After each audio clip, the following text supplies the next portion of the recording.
My name is Sara Smith-Silverman. My pronouns are she, her, hers. I'm a professor of history at American River College, and today's date is October 12th, 2023. So let's start off by establishing the basics. What's your full name? What are your pronouns? And what's your date of birth? So my name is Juliana Miriam Elliott Beckett. My pronouns is she, her, and my date of birth is December 11th, 2002. How old does that make you? 20. I was about to do math, but I decided against it. For 2 more months, yeah. A couple more months.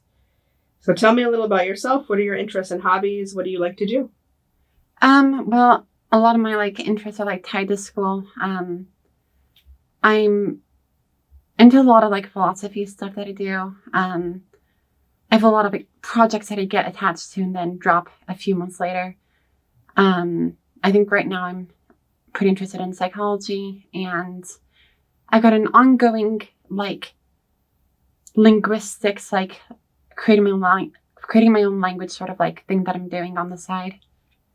And then just basics hang out with friends, YouTube, all that sort of stuff. Anything else you want to say about interests and hobbies? I'm in a lot of clubs, but yeah, I think a lot of academic interests, but outside of the academic interests, it's mostly just a lot of academic interests, honestly. So where did you grow up and where do you live now? So I'm originally from Los Angeles.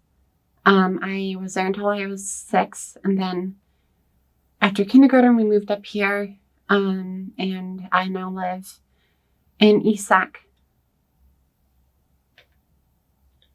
Where do you currently attend college and what do you study? So I'm currently going to ARC, and I'm studying philosophy.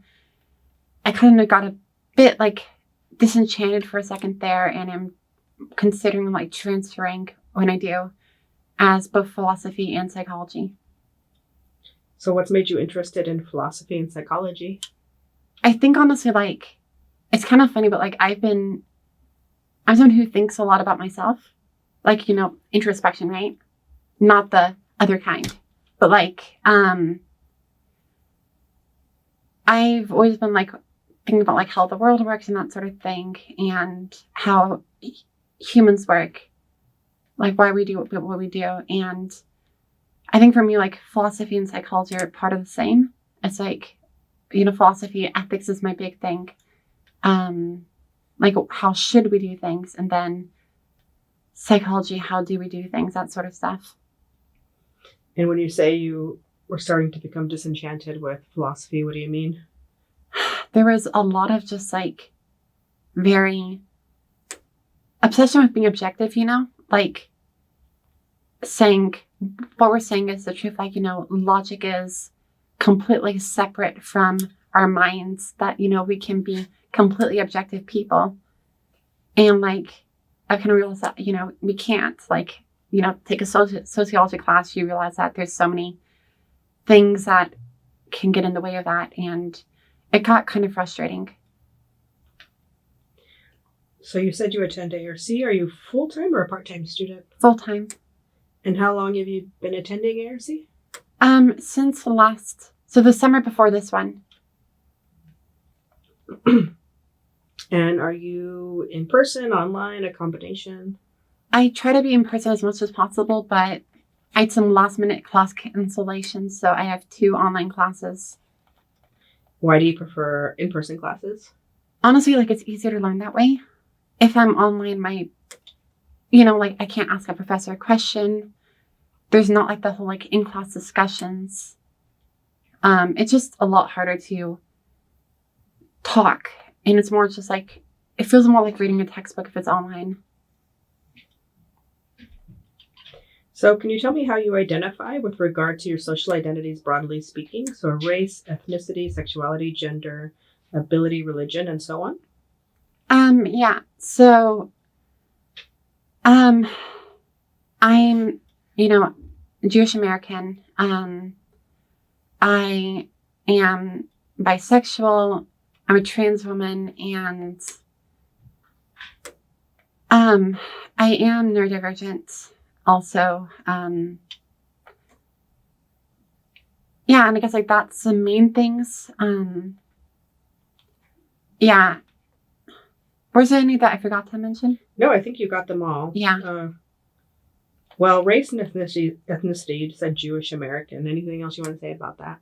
I don't know, honestly. Okay. There's so much just like stuff of like, people sometimes like, there's like some, white people who can just like go throughout their day.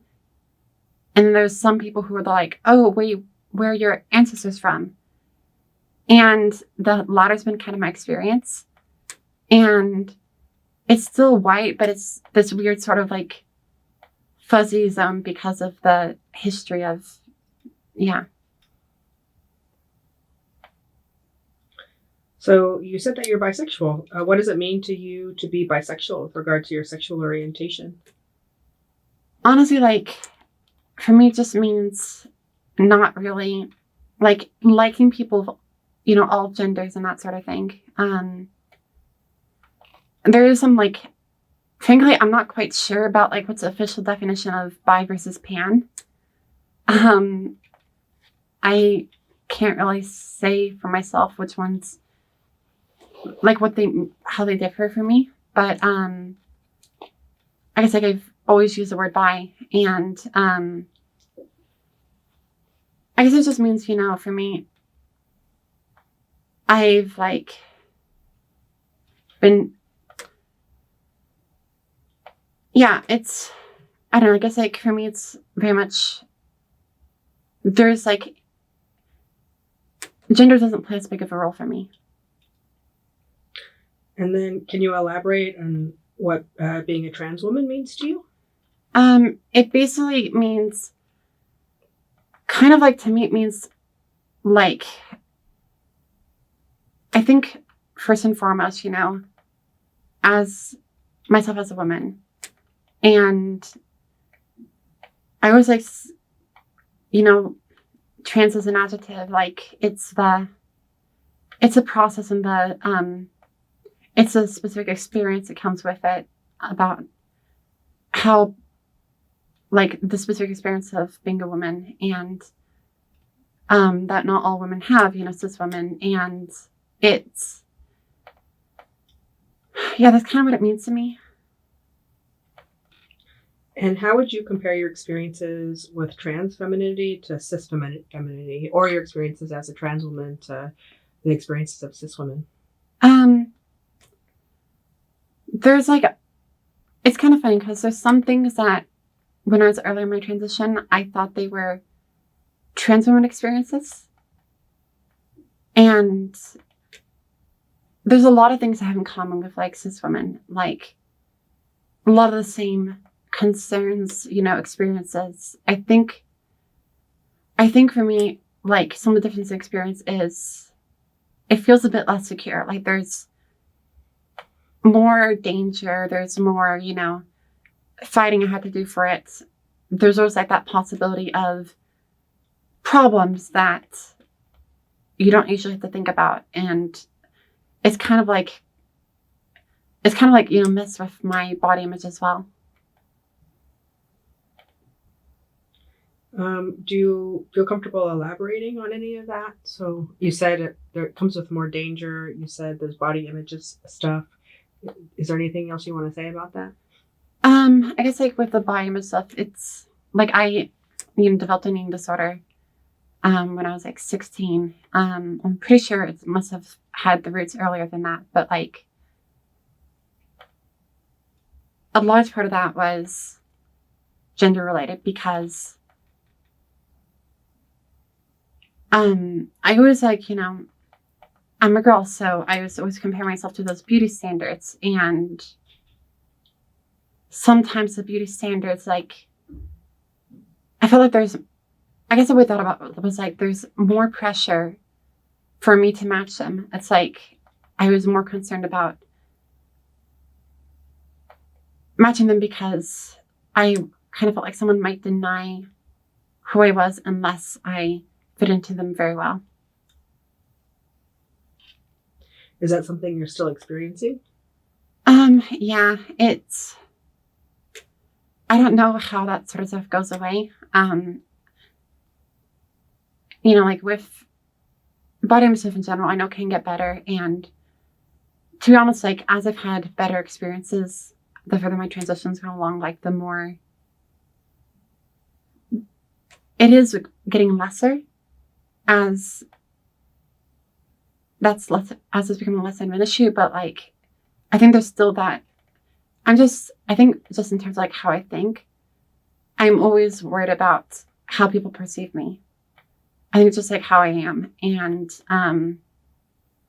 when it comes, like when you add the gender aspect into that, I think it's always going to be a little bit of something in the back of my head.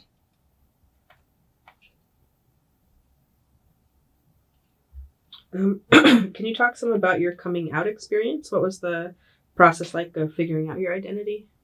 Yeah, it's kind of a slow process. Like if I was to go back to the earliest, inkling that like I was trans in some way, it'd be like when I was 4 years old. When I thought about like the more, like the way it was back then was, I don't think I realized that people didn't like, obviously people call me, male stuff. But I don't think I like, realized that was, I didn't really click ever. And, I have, these experiences of like playing like imaginary games with my friends. And it was like this whole princess, prince, and the dragon where like, the whole classic save the princess from the dragon thing. And I had this friend, Amelia, who I'd always play it with. And it's kind of funny because we both play the princess every time. And we both need saving. I think we left off and we were talking about your coming out experience. Do you want to continue? Yeah. So I think like I had these experiences, with my friend Amelia, where like I was naturally putting myself in that girl role. And then and it just like kind of continued. Those like there's these like games of like wall ball that they play in elementary school, and sometimes they do boys versus girls games. And every single time I ended up on the girls team. And it's kind of funny, like no one noticed, but yeah, I think that was like how it was for me. And then starting around like late 5th grade and then into middle school, my body image started getting pretty bad. I think part of it was just like I saw myself as not really matching that well with like what a girl is supposed to look like, especially like when puberty starts coming around. And I was like super nervous about it. But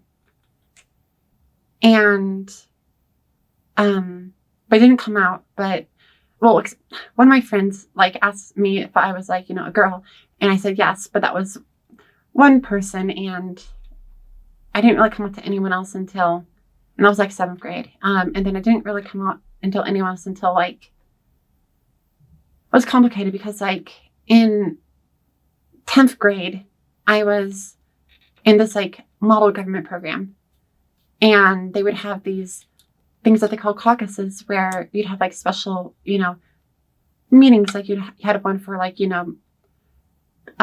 queer people, you had one for, women and like all these like, feminism, that sort of thing. One for people of color, those sorts of things, just talk about their issues. I went to the feminism one, and they're handing out pronoun badges because they're trying to do like more of a intersectional thing. They were just moving away from like the non-intersectional feminism to intersectional. So like I saw that transition there. And basically at that point, I just like, when they asked my pronouns, I basically just like didn't give any preference because I kind of wanted them to guess, and hopefully guess correctly. But then I think it was, and then like the most obvious coming out thing was like when COVID started, when I was like 17, 2020, I kind of knew I was about to come out because my eating disorder was getting really bad. And I realized that I'm probably going to end up in the hospital. And they're going to ask, why was I restricting? Why was my eating disorder like this? And I kind of realized, oh, I'm going to probably have to come out because that's the only way to explain this. And I did. The doctors were super nice about it. And like for a month, it was just, I was out to everyone in my residential center, that sort of thing. Oh, where you were you were hospitalized and you were out to everybody there? Mm-hmm. When you were around 17? Yeah. Were you out to your family at that point? I wasn't. It wasn't until like, I think August of 2020 that I came out to them. And you were how old? 17 still. You were 17, okay. And my mom flipped. To be honest, like, I'd never seen her act this way before. And then all of a sudden she was like, saying, we'll never let you see a gender specialist. She was accusing the doctors of convincing me I was trans. Which, like, to me was, like, kind of ridiculous. Because, like, I mean, I had, like, thought of myself as a girl since I was 4 years old. And I've been planning to come out to the doctor. So it's like, what are you thinking? But, like, she never really saw any of that. And she also interpreted all my very obviously, like, trans stuff. Like, let's, for example, I got, I guess correctly gendered by waiters at restaurants quite a bit. They would use, Miss Ma'am, and instead of, doing what a guy would do and correcting them, I giggled and was like, happy for the rest of the day because of it. And like, Mom managed to interpret like all these things I do that she saw as something else. But like, she was just like super, super bad reaction to it. And it hasn't gotten better. It's been like pretty chaotic. Yeah. Do you live at home? I do. So how did her reaction make you feel, and how does it continue to make you feel? Honestly, like, when it first happened, it was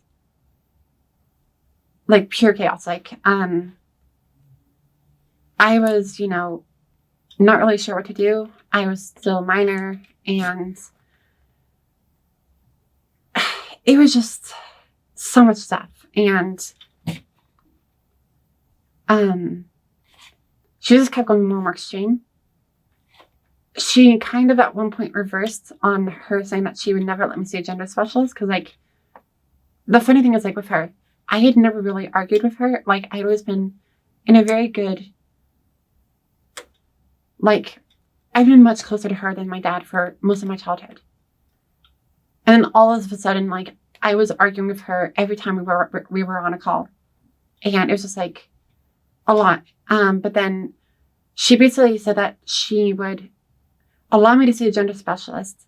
But the person she had me see was this guy in the UK who both she and he claimed that he was, a gender health specialist. But the thing was, he immediately tried to convince me that me being trans was due to some trauma or like some wanting to be like my older sister sort of thing.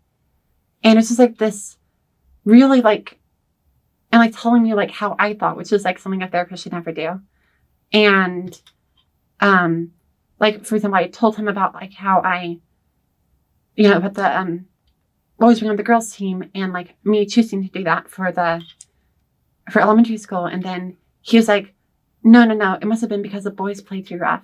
I'm like, you don't know that, and that's wrong. But like, that's not even your thing to like, how would you think that's right? And he wasn't the only one. There were several other people after that my mom kept trying to get me to see. the last one was like the psychiatrist, and that ended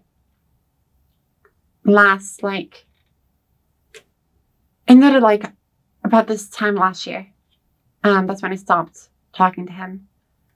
So how long have you been seeing so-called psychiatrists who seem more like quack doctors to me, from what you're saying? But... Yeah, it was a while. It was a few years. And I didn't feel confident to choose my own people, and I didn't have the money. And my mom just like, she knew what she was doing, but she kept like pretending that they were good. And like, I kept falling for it a few times, and I just stopped falling for it because like, I was like, okay, these people are not what they say they are. I can't trust her with this. And I now like built a, mental health team like on my own, and it's been difficult, but I get it. Yeah. You built a what? Can you say that again? I like a mental health team on my own. So she essentially was trying to kind of put together mental health care that was basically like conversion therapy. So here's the thing. I found a book,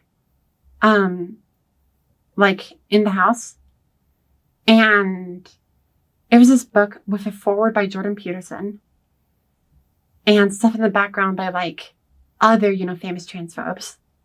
And it's a book who said stuff like, it was things like, only use, like, make sure that your kid only gets therapists who are like transphobic, who are like not accepting their gender identity, and like, try to like get conservatorship if your kid has a mental health problem, like all these like insane, like, abusive things. And it was her book.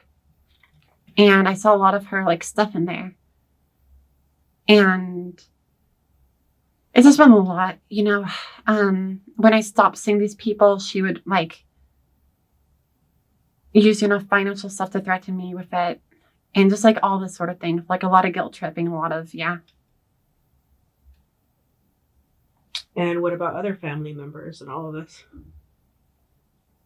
So there's like 2 other kinds of family members I've noticed. Like there's my dad and my sister who are like, and more increasingly so my grandmother, who are like supportive. They don't really know what's going on, but they're supportive. And then there's 2 of my grandparents are like old and like have, dementia or some other stuff going on. And they misgender me, but they'll, like, if I try to tell them my, about if I come out to them, and I have, they forget it the next day. So there's not really much of a point there, and I don't really blame them.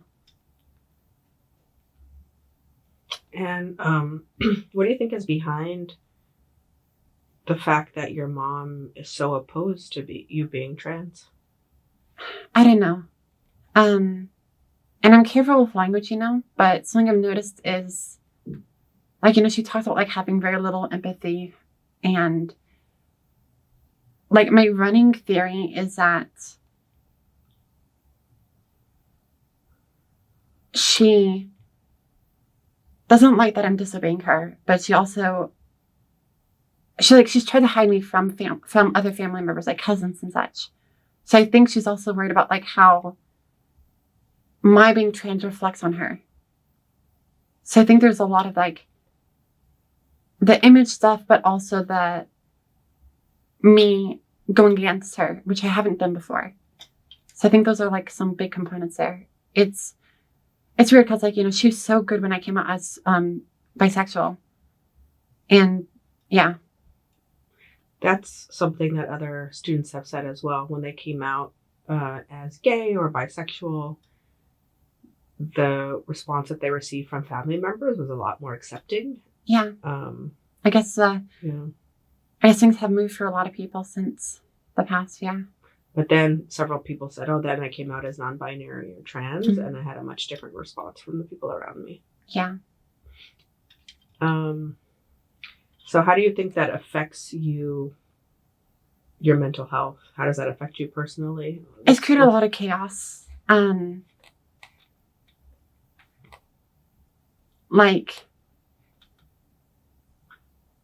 It's created a lot of chaos. I think in some ways it made my eating disorder worse.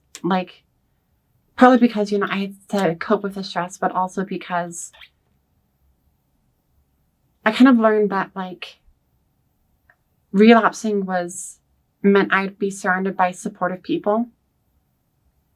And this was, during COVID, so, quarantining and all that was going on. So, I mean, COVID's still obviously going on, but, during the lockdown. And,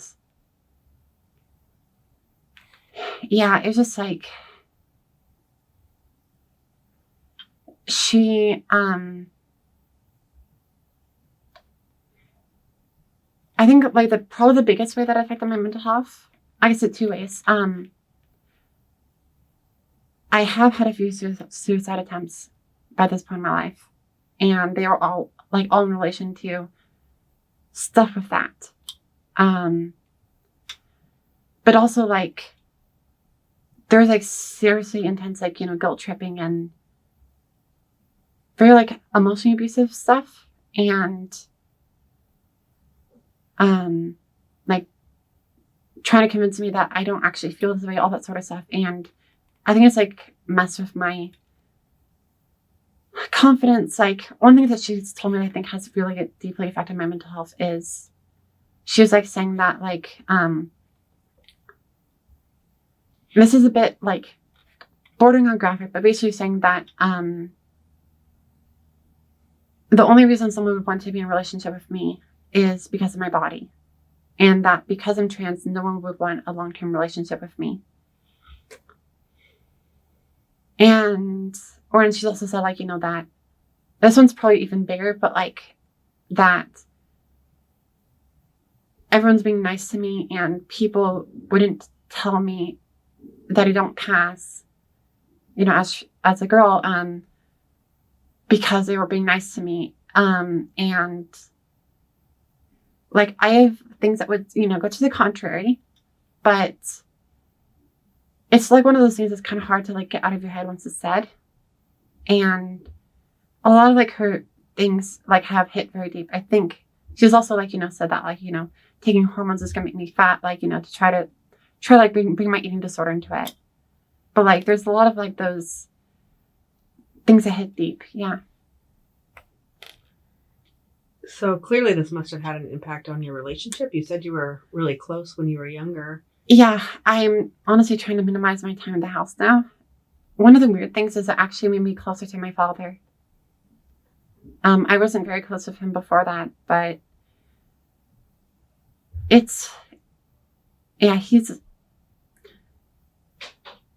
did his own thing. He got his own therapy, and he's been supportive of me being trans, although he doesn't really get involved. If my mom does something, if she is causing a scene about something related to my gender, he stays out of it.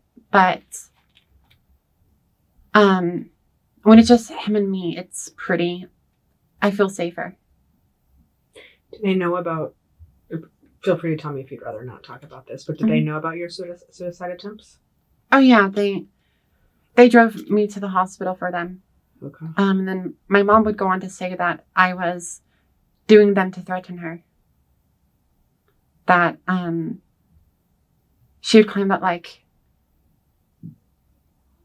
I was doing these things to get her to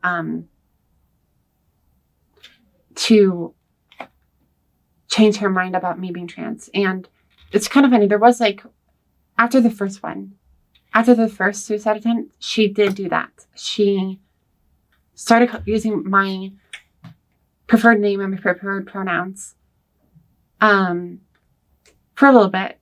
And then she just started saying my child and using gender neutral pronouns, which is kind of funny to me.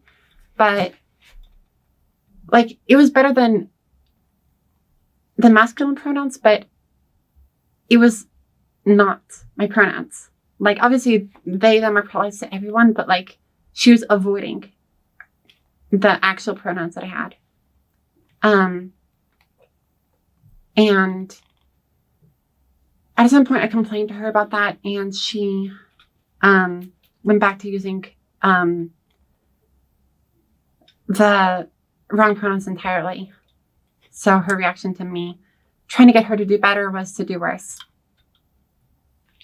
So are you trying, you said you try and stay out of the house as much as possible. Have you ever been homeless? Are you considering leaving home?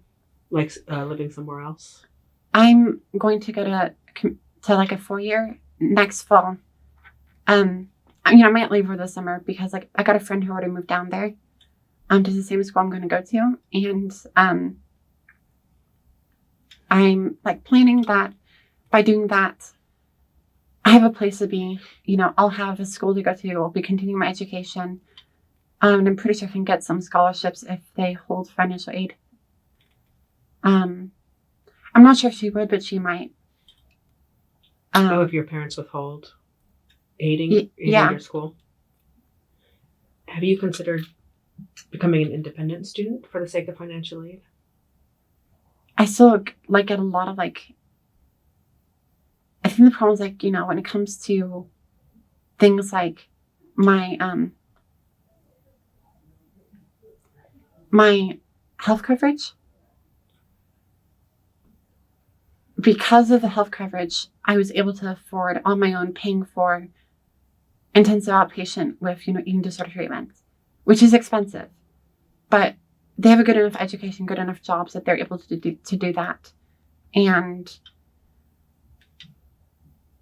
I would be losing that if I were to do the whole independent thing. So you're feeling kind of trapped? Yeah.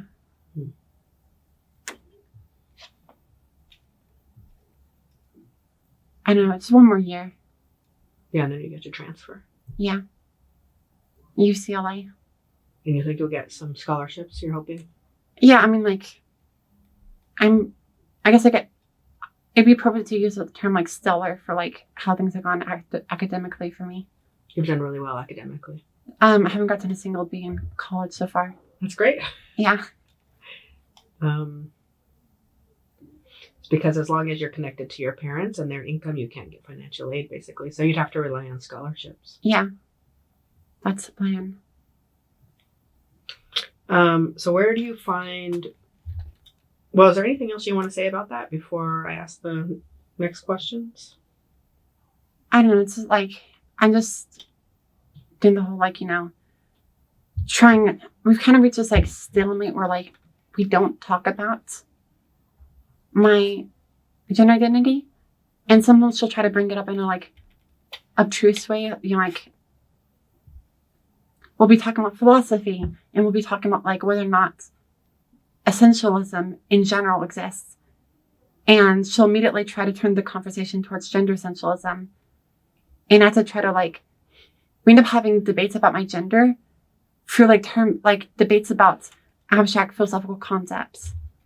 And it's these, there's always that under the tension, under the water sort of thing. Have your parents, I know you said your dad is supportive, but have you ever been threatened with being cut off financially? Yeah, my parents don't pay for my clothing. They don't pay for any medical, stuff I do. I have to pay for it. They don't pay for transportation. The main things they pay for are food, shelter, things that they want to do with me, and education. Those are the main things that they're paying for. So anything related to your gender identity, they're not helping you? Yeah. So how do you find clothes and stuff? And how do you get your medical care covered? I have $500 a month right now.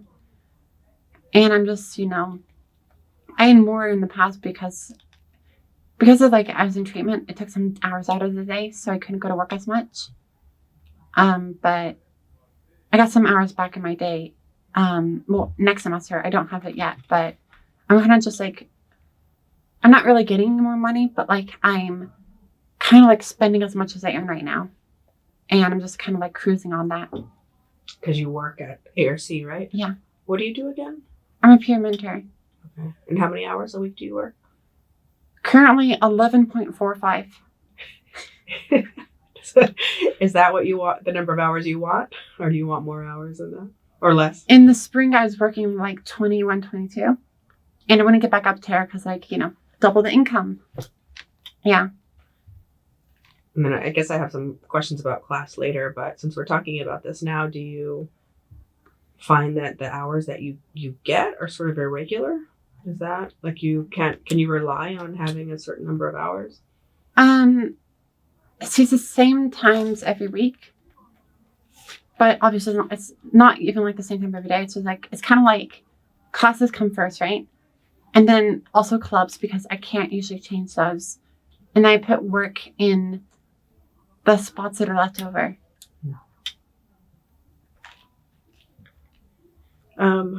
So where do you find the most affirmation and support in your identity and as you were coming out? Honestly, like, it's different at different stages, right? Because, like, I was, like, going in and out of eating disorder treatment constantly, like, back and forth. Like, I get out and then I, like, go back in because I was, like, you know, in part seeking that support, also in part coping with my mom. But, like, for a while there, and, like, until the beginning of 2022, that was just how it was. The first, like, you know, not 2, but like kind of close to 2, like the first year and a half of my being out in general. And then. So you didn't find that much support as you were? I did, but it was mostly in terms of like when I was at the treatment facilities and strangers. Basically people who weren't my mom. It's funny. Obviously you're not going to get much support from a complete stranger, but like, I got plenty of validation from them, you know, gender-wise. And I'm kind of a validation seeker. I think this just comes from the territory of being told that, you know, these things about you are like, you know, you're not, that you're not, you know, feminine, or like that people are lying to you, like, but so I get some of my support just from random people that I get validation from. But in terms of like the people who are routinely in my life, like for them, it's my friends mostly, and people I work with, you know, like my coworkers. Like before I left treatment, it's just like the people around me in the facility. And then when I left treatment and I started school back in like June 2022, like the first thing I did was like I made some friends with some staff members, and I would kind of like do weekly check-ins with them, you know, and that they kind of like helped me. Like they were super helpful, like helping me like get through that time period where I was just like coming out of my house. Because like, you know, when I left treatments, I had a few months where I was just home with my parents all the time.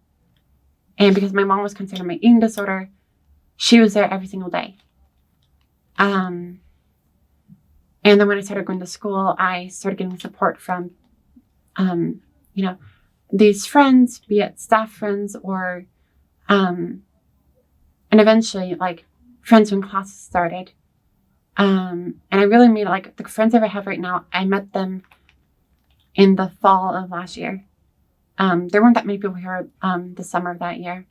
And just like, you know, mostly friends and acquaintances and that sort of thing. I would sometimes get some from like my dad and my sister, but for the most part, I wasn't getting it at home at all. And is your friend group queer? It's a high ratio of queer, yeah. I guess like my central friend group, there aren't any straight people. There is some like another trans person as well. Like I have 3 main friends in my friend group, and like I have a bunch of other friends in other groups, but my main friend group, there's the 3 of us, and like none of us are straight or cis. Well, 2 of us are two of them are cis, but like none are cis and straight. And so you said you have one. How many trans feminine friends do you have? One. Do you feel like, is it hard to find? Or is it something you feel like would be valuable to find more trans feminine friends in particular? I mean, I guess, yeah, I have some like trans feminine acquaintances. I don't know them that well as people. Honestly, like there's not many. And yeah, it's just, I don't encounter many of them. And, one of them happens to be my friend. And, I don't know. I don't really like, they're in my social, sphere, but they're not my like core group of friends. So what does it feel like emotionally to have figured out your identity? And do you feel happy in your identity as queer and trans? I guess like one of the complications there is like my identity started pretty early. I think I went through this like phase, well, like this time period between like, I think it's funny because like when I was a kid, I didn't really care enough about like how other people saw me. Like I did, but like I don't think I paid attention to it as much, when I was as like an early elementary schooler, right?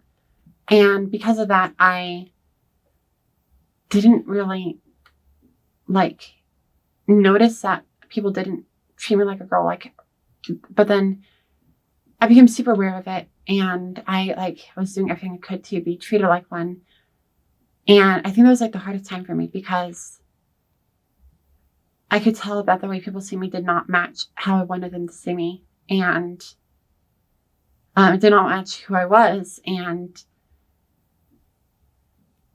like I was having these ideas of like, I can change how I look. And I was like super harsh on myself. Like I was like trying to like change my body, change my behavior to try to like be more feminine. And be feminine enough that no one would ever confuse me for being a guy. And I just kept doing that. And then I told myself I'd come out when I was passing, which is a kind of funny thing because like at the point that you're passing, it's pretty obvious. But like, yeah, and then I still kind of thinking that way, up to the point when I came out as at like 17, and then because of like as in therapy, like I was healing, even as like the whole new stuff with my mom was happening, but like I was healing, and it's honestly like it feels like there's a long way to go. But I think I'm a lot more like comfortable and a lot more secure. And obviously like secureness is a lot more to go, but like I am more secure than I was before I came out. And it's like, it's a slow but steady thing. And where do you find queer joy? I guess like for me, that would be in things like, honestly, just like when I put it out of my mind, when I'm focusing on the normal experiences of being a girl, like, or, being like in a relationship or that sort of thing, where I'm not where like I'm just experiencing life, and when I'm not worrying about how people are seeing me. I don't usually have many of those moments, but, or like even if I am worrying about how people see me, but like when I feel like they're seeing me in a good way, when I feel like people see me as how I want to be seen, that's when like those are the good moments. And I'm getting more and more of them now.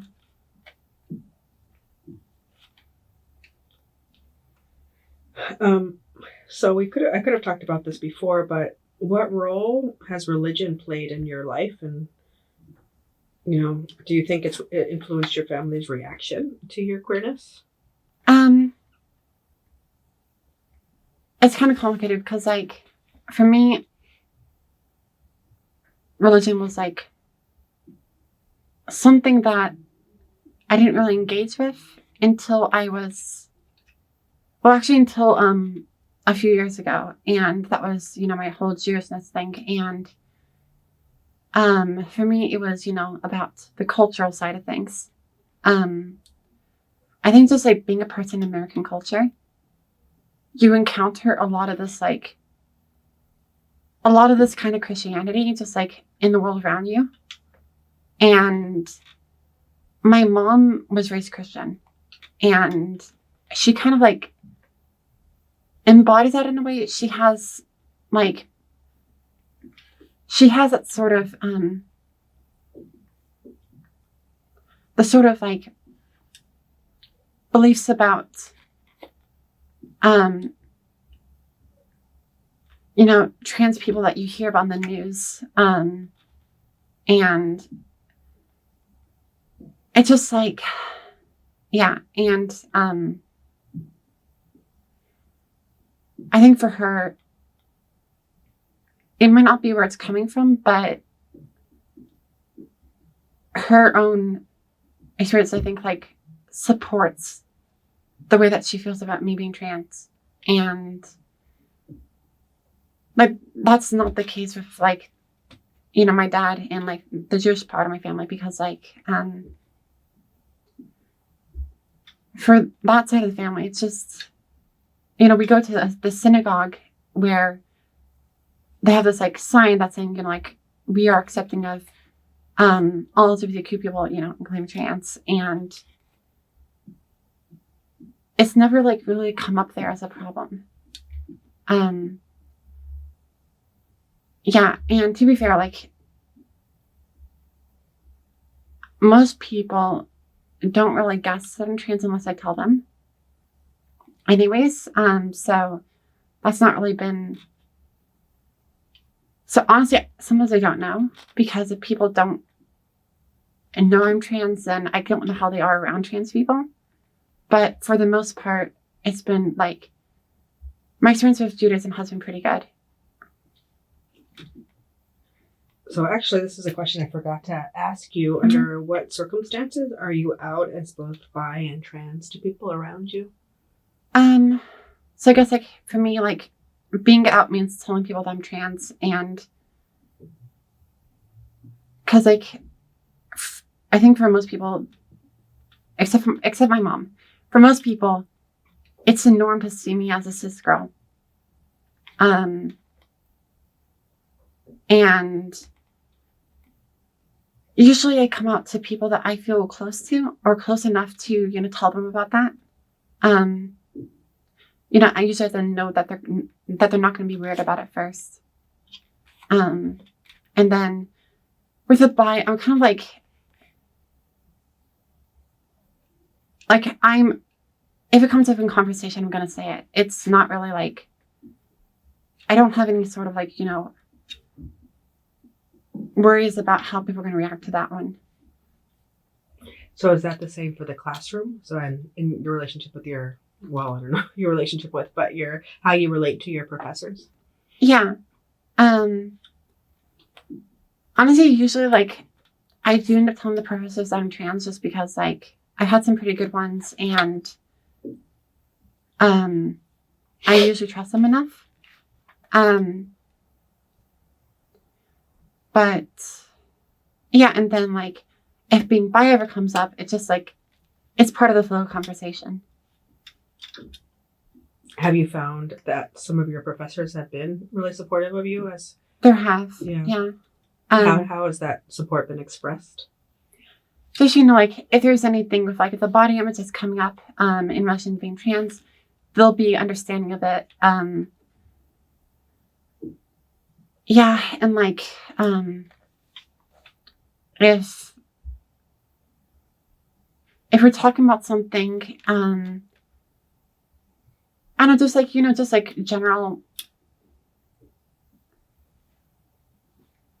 supportiveness, I guess. Not really, that sort of thing that I guess like, there's not many, I can't think of many opportunities for which like they would need to do something extra for me.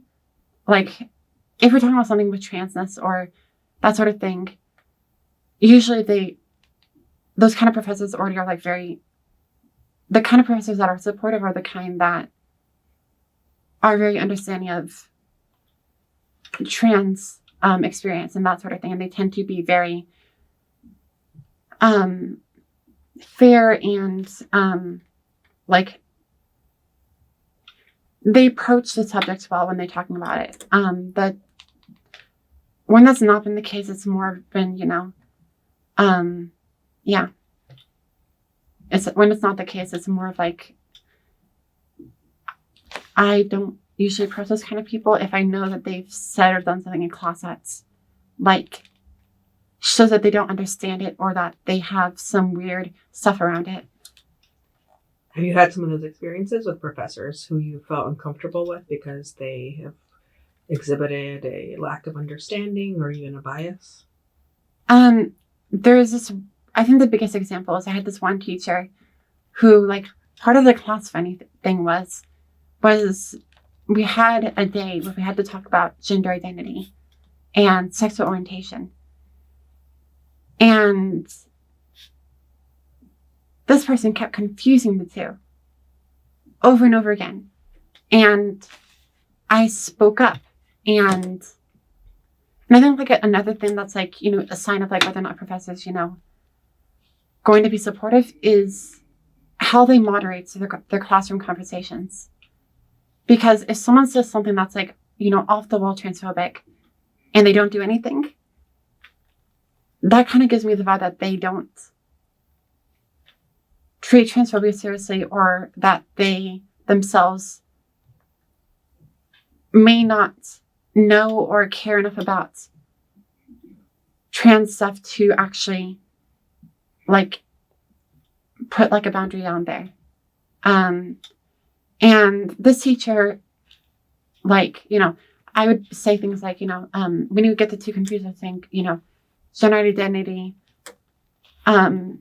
exists independent of a relationship with someone else, and that sort of thing. And then he just like get it confused a few slides down. The funny thing was, he got it right when he was reading off of his slides, but then a few minutes later he'd do it wrong again. And it's just like he must not have been like listening to himself. But like later in that class, there's like this girl that said this like really transphobic thing about like trans women in like, women's spaces and that sort of thing. And he just like let it slide. And I'm pretty sure, except for like one or two classmates who I told was trans, I'm pretty sure no one there knew I was trans. And I like said like, hey, this is like factually just not the case. And yeah, it's just like this weird thing because like, yeah.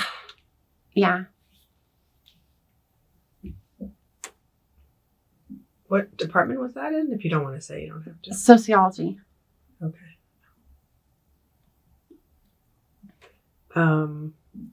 So have you had other experiences in other classes? For the most part, like class-wise. Let me go through my classes. Okay.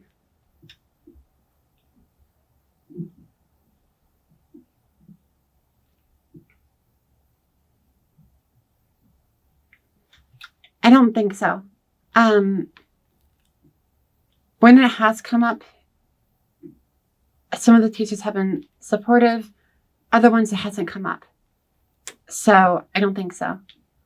And it has like happened outside of class, but yeah. And that's usually like other staff. Oh, when other staff say problematic things. Yeah, there's this thing with like this, honestly, like the nursing, like, you know, the health center, right? There was this, like, I think there's like two things. One thing I have mixed feelings about because like I've seen my own, like, I've seen my own eating disorder doctors do this before. It's like, if you haven't changed your name yet, right? And they see your dead name.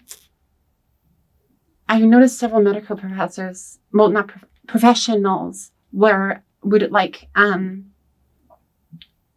dead name you if they just like read your case file and then they talk to you and then they dead name you. And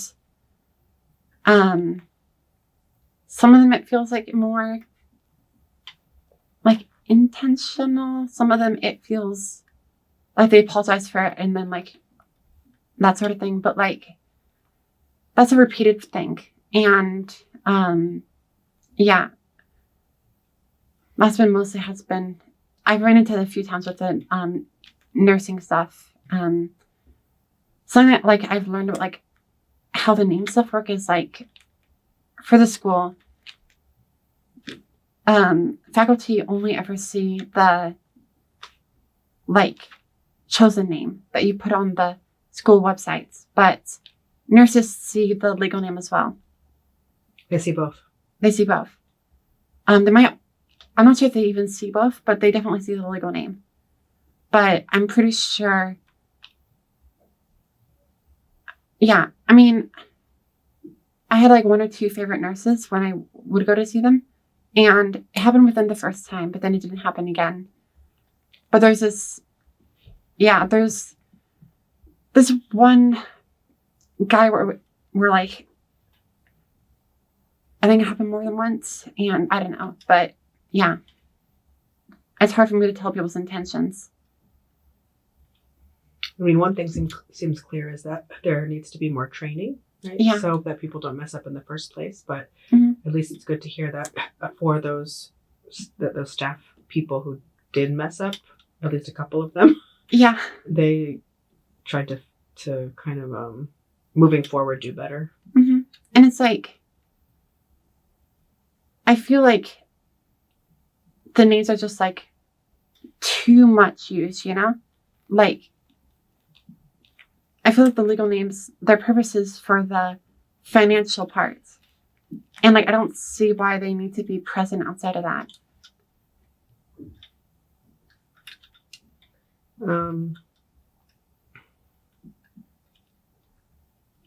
So you mentioned that you're neurodivergent. Mm-hmm. Can you elaborate? Yeah, so I've been diagnosed with a bit complicated. I'm actually not sure for one of them, right? Like when I was in treatment, I was diagnosed for ADHD. Then one of my mom's chosen psychiatrists undiagnosed me. So I don't know what to say there. I do have a lot of this, like it matched pretty well when I was first diagnosed, and it still does. So I think my general rule of thumb is if my mom chose them, I probably should listen to people she didn't choose. But so that's that situation. But other than that, like, there's been mental health wise, I've had depression, I've had an eating disorder, anorexia. And yeah, those three things have been the main ones for me. So how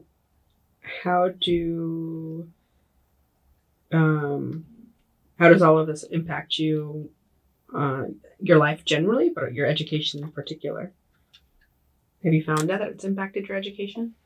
I guess the big one is like the anorexia. Because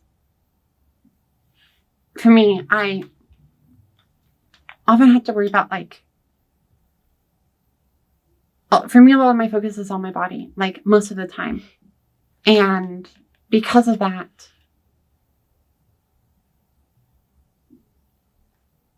when I'm in class, I have to like, I guess I don't have to, like, my brain's always thinking about like double checking, everything about my appearance, or like, after class, I might go to a mirror in the bathroom and I just like have often like super big moods because of it, and like I can get a compliment and then feel super good about myself. And then someone like gives me a look I perceive as weird. And I think it's because, I must, like, there must be something wrong with like my appearance in some way. There must be something wrong with my, like, this or that or this or that. And then I stop, like I start feeling bad and I start like hiding and covering up, and like it kind of takes a lot of mental space. Like if you're in class, right, and then you're thinking about like how the person next to you sees you, or from like, I don't usually eat snacks in class, but like it's like, I think it's like kind of like having two things on your mind at once, like doing the coursework, writing down all the notes, engaging in conversation, but also like worried about how people see me, that sort of thing, like constantly. And then I had this one time where I was in class taking a test, and near the end of the class, because I had a pretty bad day and I hadn't really eaten much, I was super lightheaded, and I had to like run over to the nurses, like off, the health center, to make sure that I was good to go. And I'd like take 10 minutes off the end of the class. And so fortunately I still did pretty well at the midterm, but like it has interfered with classwork like directly like that before. I can imagine if you're distracted in that way, then it's harder to feel like totally comfortable in the class and focused on the coursework, as you said. There's only so much mental space for that. So I think you've already talked some about the intersection of your queerness and the fact that you're neurodivergent, but is there anything else you want to say about that? Like how one shapes the other? I know that's a very vague question, but yeah. I kind of like, I love using analogies, but basically like, I guess for me, the my gender identity is like the specific background on which like my like neurodiversity stuff is set on, like my like, if I was a cis girl, the kind of like, I mean, I have a lot of the same concerns, but some of the specific worries and some of the specific logic around my eating disorder would probably be different. But because of the context of like, the gender dysphoria and all that sort of stuff, it's kind of affected the way that my eating disorder presents itself, and the depression, like, I think I've gotten out of that. It's been a few years since that happened. Well, year and a half, but, yeah. And yeah, there's just like the depression, like it was also tied to the gender, and mostly, through the gender dysphoria, that sort of thing. And other than that, like, I don't think that ADHD directly interacted with the gender stuff, but, I mean, it's happening in the same mind, but that's about it. Yeah. I mean, do you think the depression had to do more with, do you think at least that your depression can be explained in large part by, maybe not wholly in part by the kind of invalidation that you were experiencing in the, or how would you explain that? I don't know. I think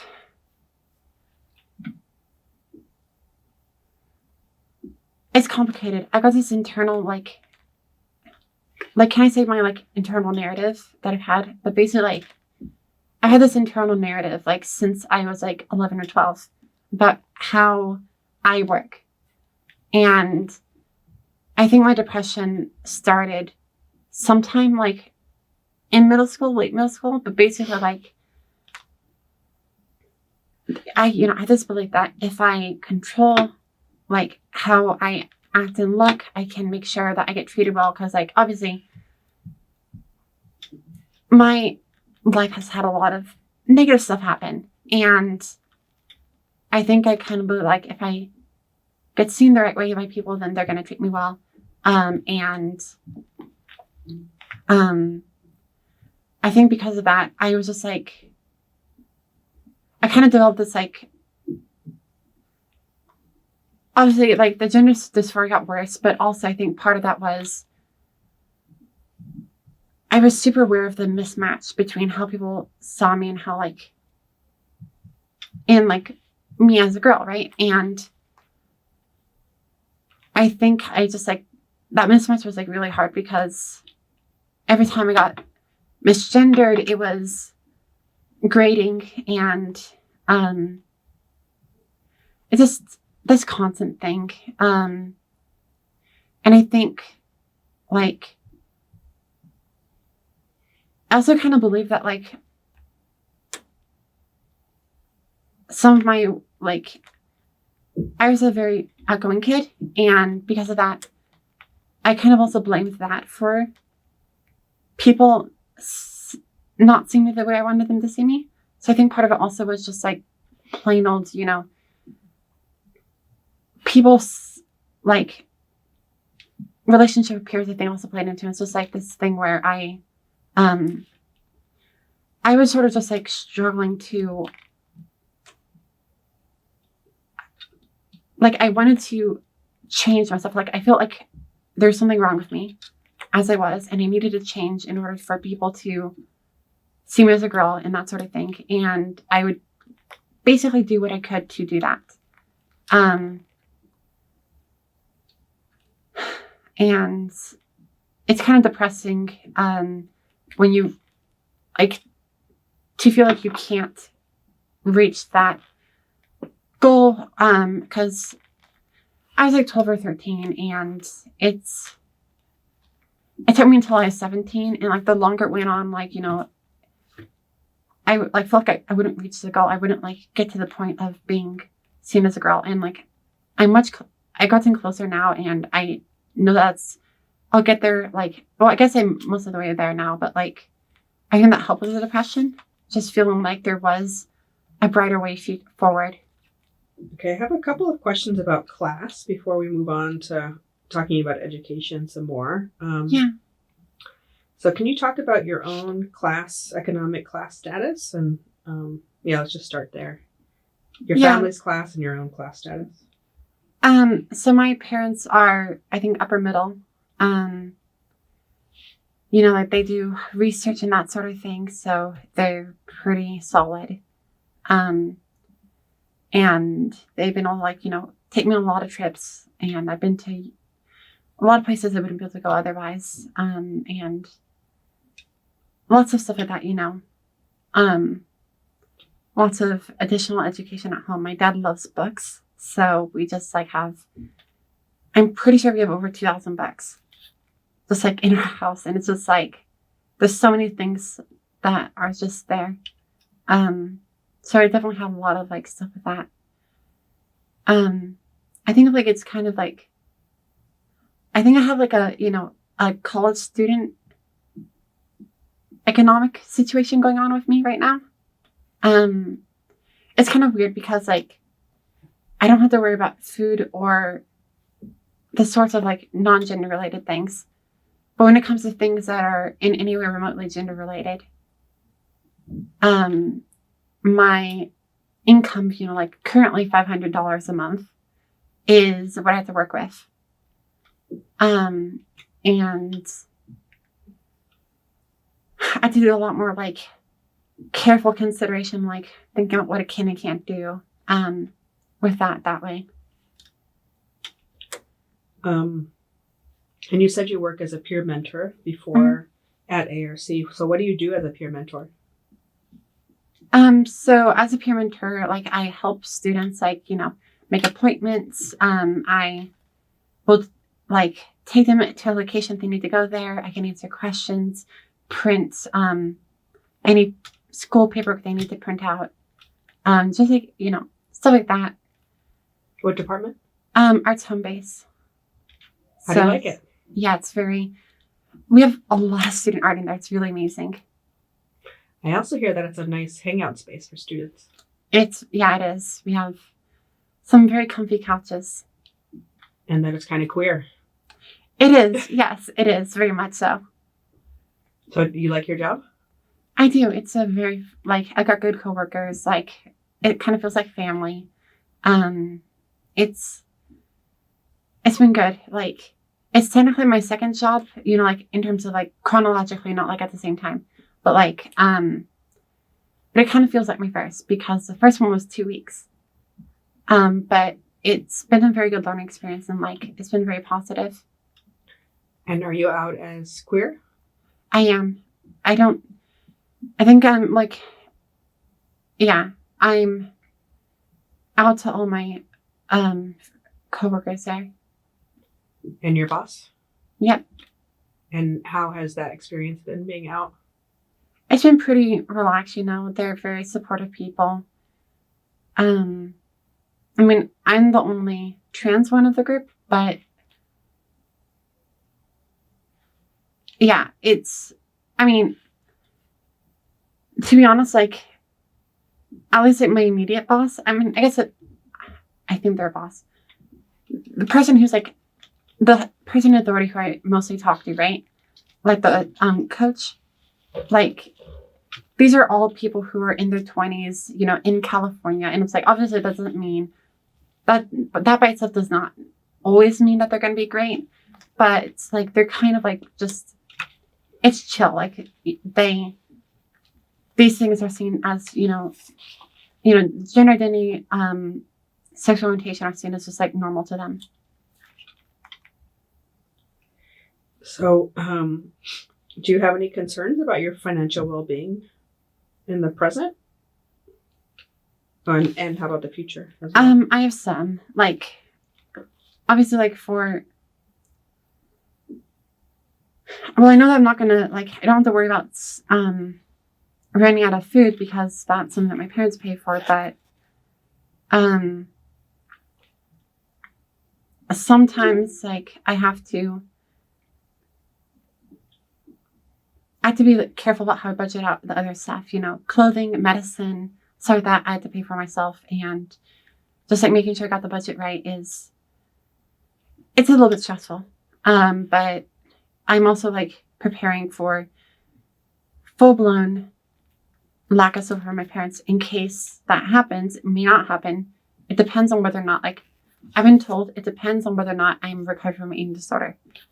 But I also know that it's a very useful way to get someone to do what you want. So I'm not entirely confident that I can be sure that it's always going to be there. So I'm going making an effort to make sure that I have scholarships set up and just trying to make sure I have what I need when I go to college, at a 4-year. And what about the future? Do you have any concerns about your financial well-being in the future?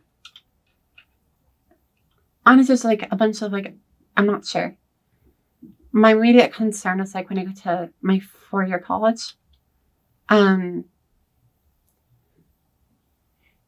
making sure I have the money for everything that I need there, getting a job when I get there.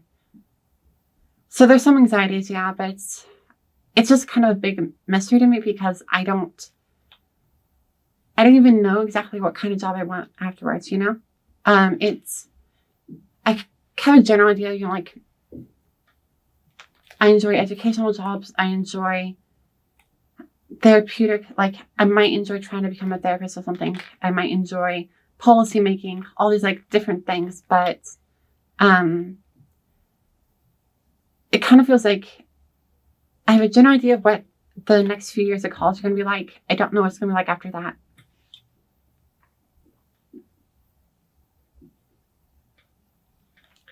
Okay, so I could ask more questions about class, but maybe for the sake of moving on to education, I'll just ask this question. Is there anything else you want to say about class, your class status, your job, your future, all of that?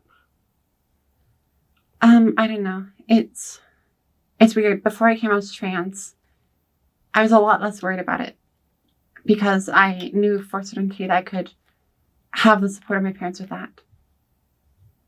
It's a lot less sure now.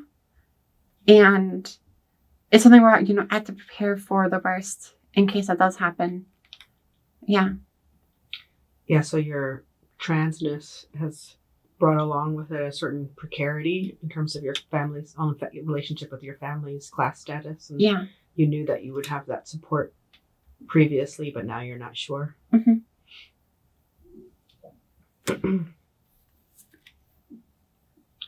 Okay, so for the education section, I'll start off just with this big question. Can you tell me about your educational journey from high school to the present?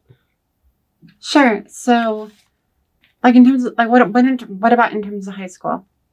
I guess anything. I'm leaving it intentionally broad. Just so you could say whatever comes to mind about your educational journey. It doesn't have to be specifically about being queer, right? It could be just about like the characteristics where you of it? went to school, Okay. how you liked your school, that sort of thing. So yeah, I went to John F. Kennedy High School. It was a good school. I enjoyed it. Graduated 21.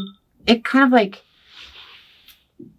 honestly, I didn't have as much time as I would have wanted there because I joined in 10th grade because I was homeschooled in 9th grade. And in the spring semester of my junior year, COVID happened. So I didn't get prom. I didn't get graduation ceremony. And it just like kind of messed up everything. And I actually never really got to come out to my friends at school. And I haven't seen them again. So it's kind of like, well, I haven't managed to come out to one because I ran into him later. But like, for the most part, because of COVID, like I never got to come out to them. And then after that, I originally was planning to take a gap year. And I kind of ended up doing so. But like, for me, the gap year was going in and out of eating disorder treatment. So not really like a traditional gap year. And then I found like stabilized after that and attended ARC in the summer 2022. I was planning to go there like earlier, like for like, advanced education classes, but COVID. And why did you end up deciding to go to a community college? Because like I'd taken a gap year and I wasn't exactly sure how that would reflect on my chances at a 4-year. And also because it's kind of when like a wait out COVID. You wanted your experience at the 4-year to not be shaped by having to be online and experience a pandemic. So the thing is like, I mentioned like how I got to my high school starting in 10th grade. In 9th grade, I had been homeschooled. It was my least favorite experience ever. Like I had online classes. I hated it. And I was like, never again. And then COVID happened.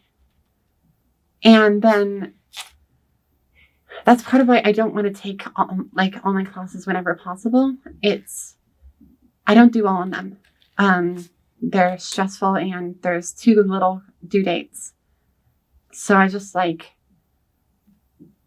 and it's too easy to just like go onto YouTube when it's just like one tab over. So I just wanted to have as much on ground as I could.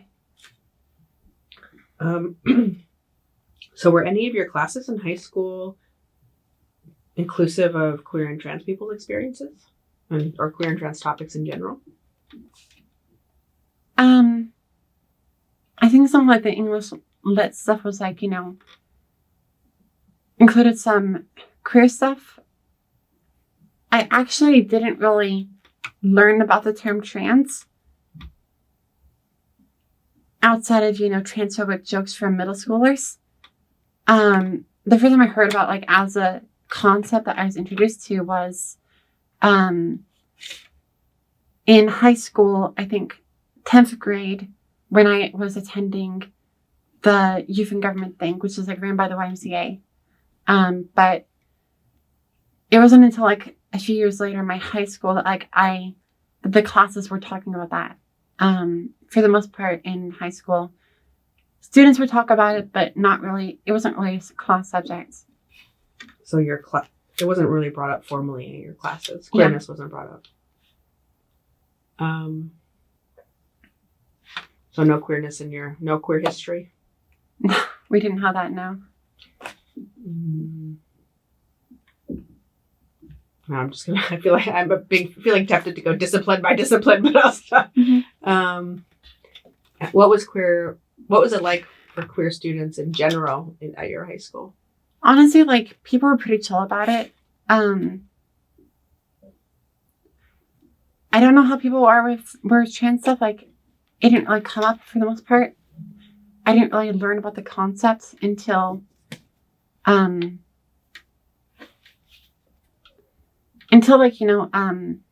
grade, and that was like not in the classes, and like it's more,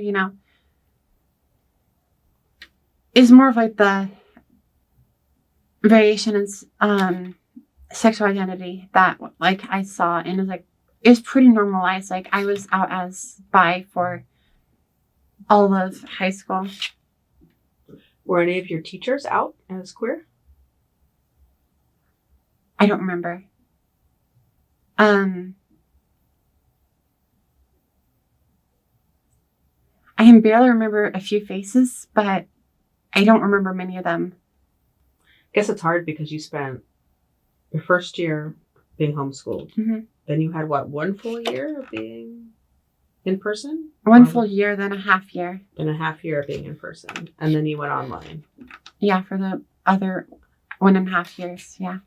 Was there a GSA in person or online? No. Actually, there was, but I never went to it. Well, it sounds like, was it just around when you were in person? I think it was. I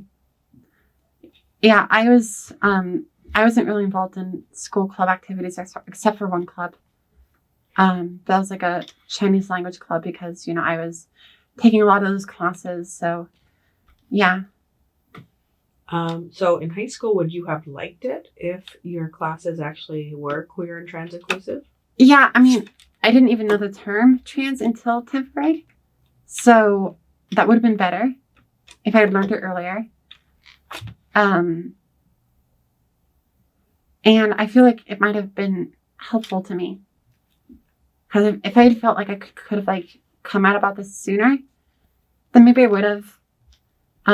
Honestly, like whenever I get into the whole thing about the past, then you think about if it came out back then, how would my mom would have responded? And it's like would have been, 6 years of this sort of thing instead of the 3 years that it has been. And yeah, I don't know.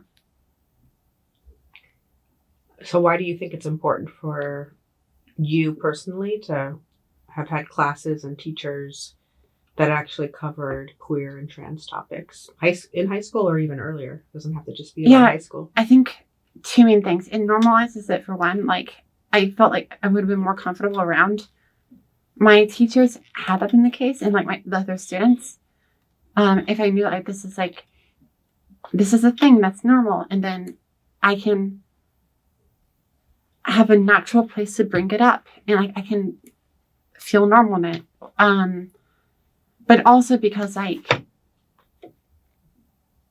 I think it's something I've noticed is like, one of the things I've noticed in class, in school, is I can already know something as a concept, but I don't have a name for it. I don't have like the words to explain it to someone else or to explain how I feel about something, like my gender identity, to someone else.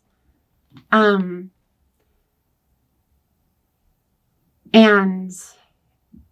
yeah, it was like, I think because like I couldn't really explain the terms that well, it was a lot harder to come out. Well, it must be more isolating, right? Once you hear that there's a term, if there's a term for what you're feeling, then there are other people who are feeling the same way. Yeah.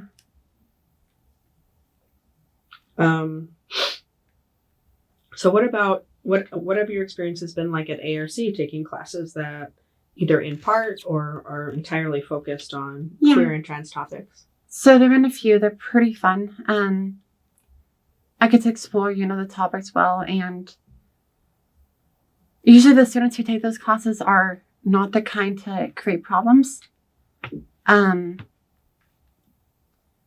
it's just been, very pleasant, like, learning about history, for example. Like the first semester I was here, I took, what is it called? Women's history? Diversity in film. Oh, diversity in film. And I really liked learning about how the portrayals were done, right? Because to see like how it's changed and like and I think even more importantly, the fact that a lot of the stereotypes were reused from older stuff kind of was like really interesting for me, because like if it kind of like put things in context and it added more history and like, oh, hey, trans stuff, queer stuff, there's super long history, and like things have been better than they were 10 years ago, like 50 years ago sometimes even.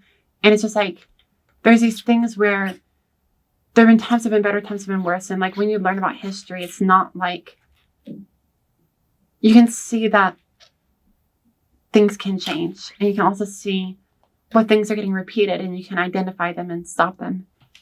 And that feels important to you? Yeah. Why does that feel meaningful? I think like I'm very socially minded about like, there's a lot of like stuff going on right now in the world of the US, and like I think having that connection to the history, understanding how like if things are portrayed badly, how they portray badly, gives you a bit of like a tool to combat them. It kind of like gives you the context to be able to better deal with the problems now. And so you said, so transness and queerness were covered in your diversity in film class? Yeah. Would you say they were covered in, like, how much depth would you say? So it was a summer class, and this is a teacher who we would often run out of time, but we did have enough time to do it. And it was like, we got a week, basically. Honestly, like, it was so rushed. We had a week for, we had a week for disability. We had a week for gender identity and sexuality. We had just like so little time to do these things, but we did like pack in quite a bit into those chunks. Have you had other classes that have included queerness and transness? Yeah, sociology class, like, it gets brought up sometimes. And, it's like in the context of the social problems and idea of, social constructs, which is pretty interesting to learn about. And also it's just like, because I'm thinking,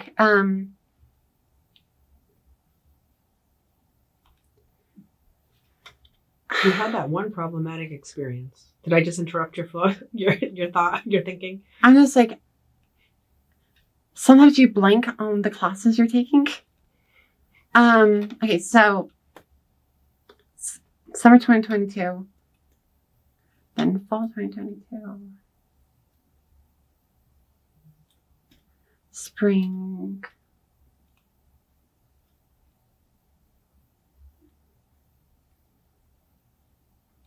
What did I take in spring? It was only 16 weeks. Oh, human sexuality class in the summer. That one I think had more into it, you know. Obviously it's not only gender identity and sexuality, but like it gave a pretty good description of it. And because like the sociology class I took was that like did talk about it as a unit, was run by that guy who didn't really understand the difference between gender and sexuality. I think the one that like most went into depth about like what it is, how it works, and that sort of thing was the human sexuality class. And it was a pretty good class. The textbook, you know, was a little out of date, but not too bad.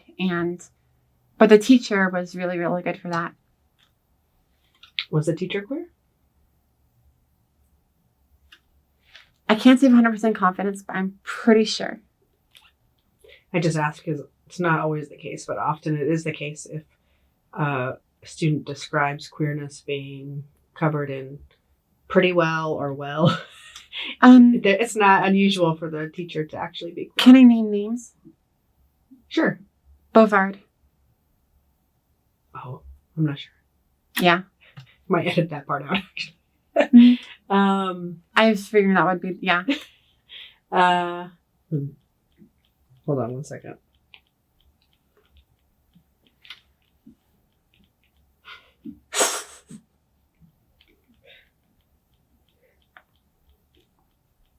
Okay. So, how would you describe how queerness and transness was talked about in these classes where, like, the classes that you mentioned? Would you say that it was, like, mostly introductory? Would you describe... Yeah, it was mostly introductory, you know. The diversity in film class went into a lot more detail, mostly because, like, the purpose of the class, you know, is to talk about the stereotypes and the representation in media. So there's a lot more in-depth history there. And we watched the Harvey Milk movie, which was like, I'd never seen it before and it was pretty good. So that was like a really good class. Yeah, I appreciate the teacher for that one. And then for the human sexuality class, it's more like, you know, that one felt more introductory. I think it was kind of like, I think there was like some parts of it, you know, they're talking about like how relationships were, but also is in some ways a little bit introductory because, you know, I think some of it was directed at people who weren't familiar with queerness and transness. But yeah. So if you had the option, would you want to take a class that focuses entirely on queer and trans topics? That would be pretty fun to do, yeah. Why do you think you would want to do that? There's a lot to explore there, and it isn't always like, you don't always get an opportunity in like, you know, a class about philosophy or like a class about U.S. government. It doesn't always, like a lot of these classes, it doesn't show up in a major way there. And to have something that does focus on it, because like it's an important topic and there's a lot of like stuff going on like in people's own lives and in wider society that are relevant to it.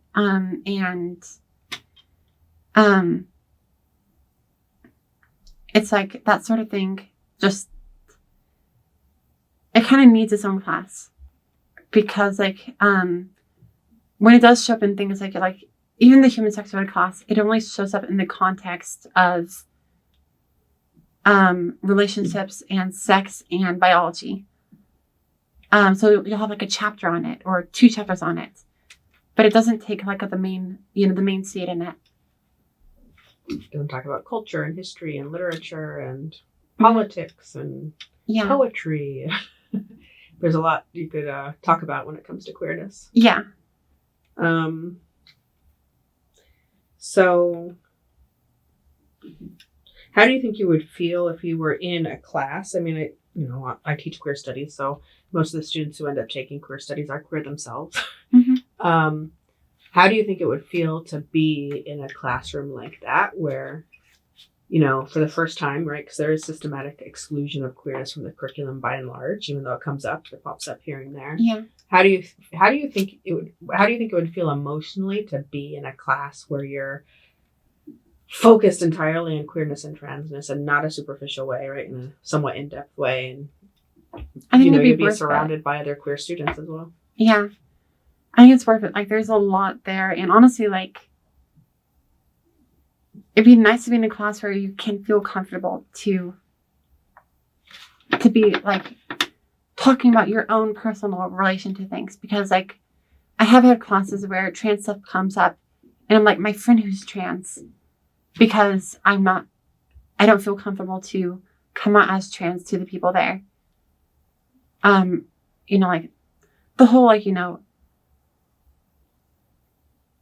when people, like, when I don't feel safe around certain classmates, it's safer for them to see me as a cis girl than to come out to them. But to be able to, like, talk about it frankly and, like, personally would be pretty great. To just be totally yourself. Yeah. So what have faculty done in classes that don't focus on queer and trans topics? What have they done to make you feel welcome and included in the classroom? I think one of the, like, things that people have done that's been pretty cool is, like, when people are setting up their classes, like, for, like, a lot of online classes, like, one of the first things they'll do, is give you, like, a list of things to do for the profile for extra credit, right? And, like, some of those might be, make sure you have, like, description or, like, a photo. And then some of the teachers say, like, you can also get extra credit for adding your pronouns. And, or, like, in an in-person class, they'll, like, go around and then part of the, like, saying hi to everyone's pronouns and, like, that sort of thing. And I think in terms of the gender part, that can help because there are some situations where you'll have a class where the only people who say their pronouns are the trans people themselves. And then that sticks out in those sorts of situations. So because, like, everyone has those pronouns, so, like, if everyone says what theirs are, it kind of, like, creates a more comfortable situation. Have you had many experiences like that where the faculty members actually shared their own pronouns and asked students to share their pronouns? Yeah, I've had some pretty good teachers with that. Okay, so we were talking about classroom belonging, and you said it's felt good when professors have asked students to share pronouns. Is there anything else you can think of that professors have done to make you feel more welcome and included in the classroom?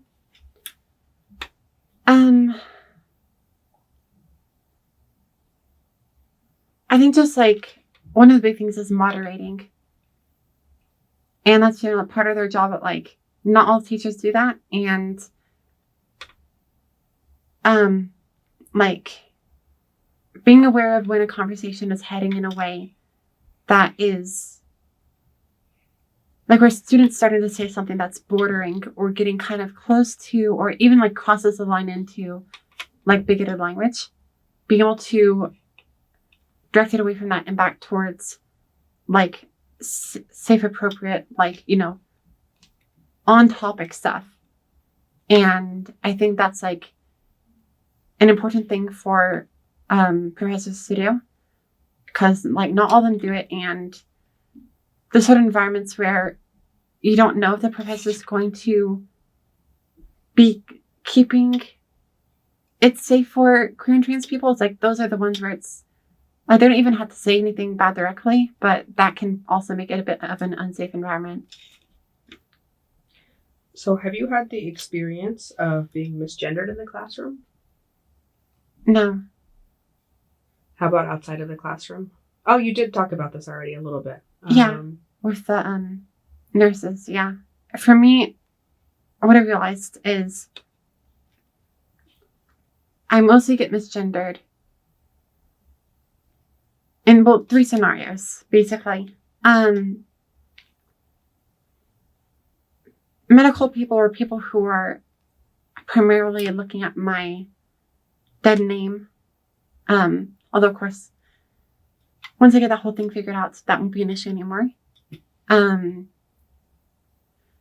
Another group is, like relatives in their 70s and 80s who knew me beforehand and are like too stuck to change. And the third group is my mom. But outside of that,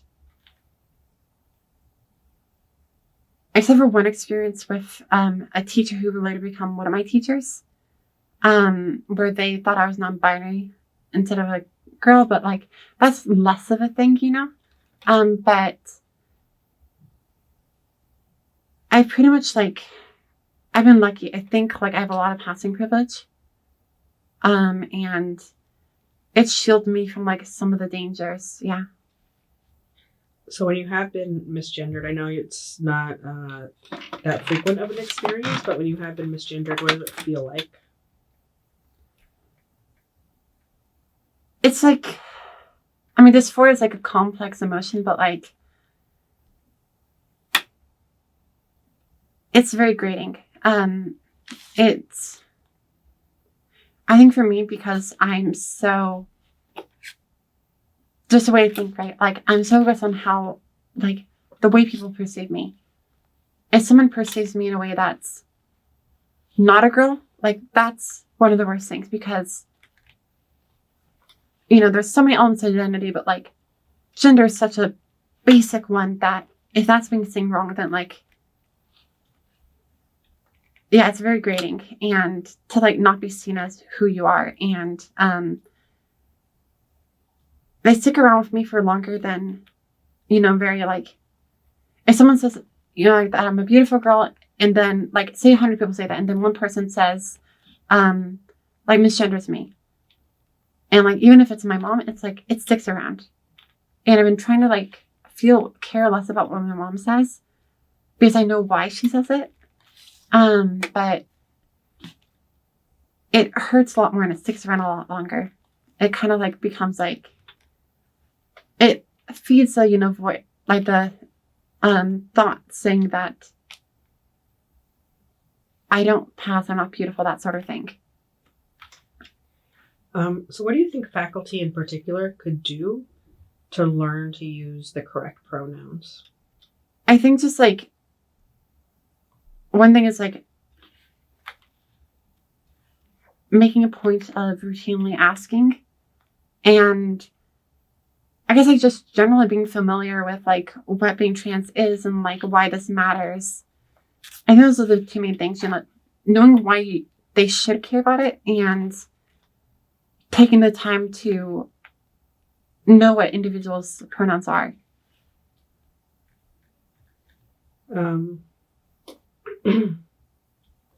So anything else about classroom participation, belonging, anything else about the curriculum you think is important to mention in terms of just sort of your own sense of feeling, welcome and included in the classroom?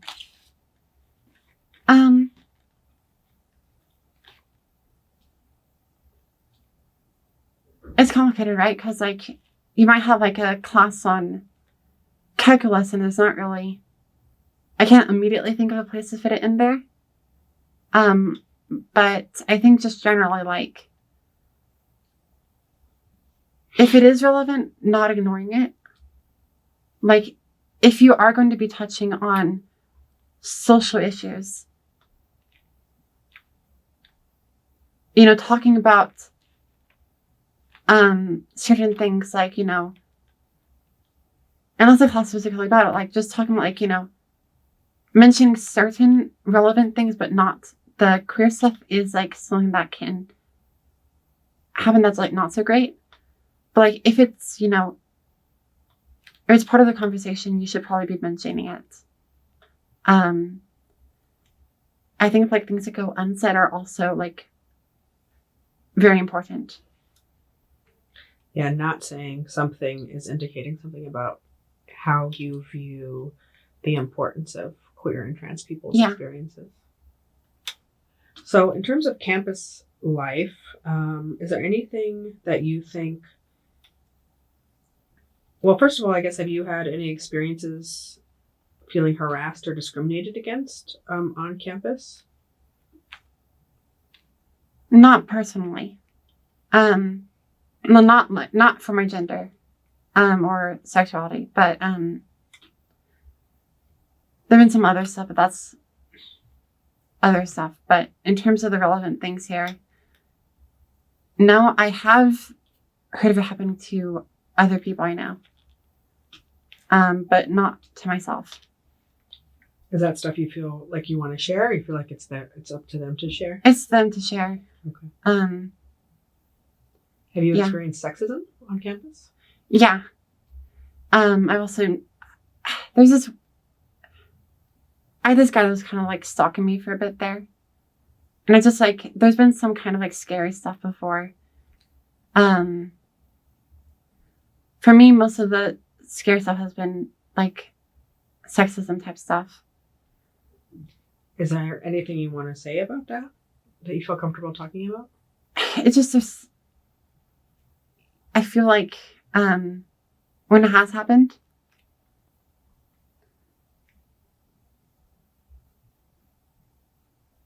there's not much done about it. Like,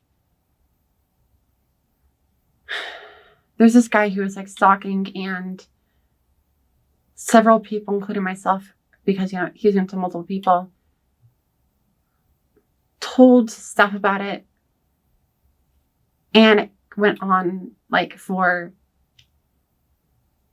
a majority of a semester and then into the next one. And there were so many things that happened, and I had my own personal experience. It was like really scary near the end of the fall semester last year with that person. And it just like, like they open a case file on the person and then they keep adding stuff to it. And I know why people say that they don't go further to make it safe, but it's very frustrating when these things don't, when like, you still, you're going around, they've been, given a talk, and that's, that's that, or like, and it just, yeah. Yeah, the attempts to address the problems feel very inadequate. They do. It feels like it's, legally driven, like we don't want to do something we could get sued for by going too far with this person. But like, at the same time, there's a lot of like, if you're walking around campus and someone's done this, you're on the lookout for them to just like walk around the corner, and then you have to like get out of there. Or like whenever like it, like it's like with my eating disorder, right? Like that kind of like took some mental space away from schoolwork. That's something that also can happen, this sort of thing. You have to worry about your safety around these people. And if these people are around, because like you don't always know, they could just like come around the corner and like you could run into them accidentally, and then you have to worry about it again. And there's not that much of a response considering like how much having that happen affects someone. So yeah, I guess the ways in which people in authority are trying to address the issue feels like it's not actually acknowledging the seriousness of what's going on. Yeah. So what do you think ARC could do? I know I'm just paying attention to time now, but yeah, moving forward, do you think the college could do anything to make queer and trans students feel more included on campus in general? I think there was just like, we've kind of mentioned things, throughout the time here, but like things that make I guess like one thing is like, with the pronouns, making it more normalized, less of a thing that sticks out. When it comes to like, names, making sure that you don't have a dead name floating around just like whenever. And that you actually have some stuff to like make sure that like, because like if someone sees a dead name, they can use a dead name. And most people won't, but if they see it, they can use it. And some people accidentally use it. And it's just like that sort of thing where there's these sort of like environmental changes that they can do to just like help, but also this is more of a faculty thing, but just like moderating the classrooms and making sure that conversations don't go into bigoted territory. Yeah, I often worry that faculty don't acknowledge transphobia as bigotry. Yeah. Like seeing as valid things like debating whether or not trans people have the right to exist. Like that's a valid debate, kind of like, in sports or in healthcare, or do trans kids have the right to get gender affirming care? It still feels like, for some faculty anyway, it's subject to debate rather than it being something that's actually making the students in the classroom subject to transphobic, right? Like, I can never understand someone considering something that's done with intent to cause harm to be okay in their classroom.